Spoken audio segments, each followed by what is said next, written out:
Hey everyone, in today's video I'm going to show you how to make a game pass in PLs.net.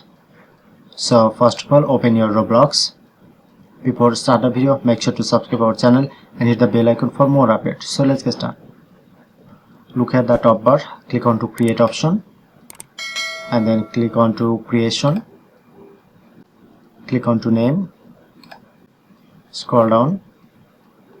Check monetization section.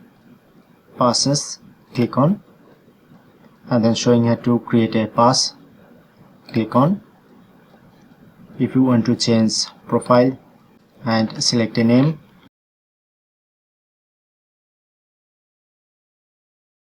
if you want to add description, and then click on. Okay, now successfully create a game pass. So click on to sales, enable price, and then click on to save change. So that's it.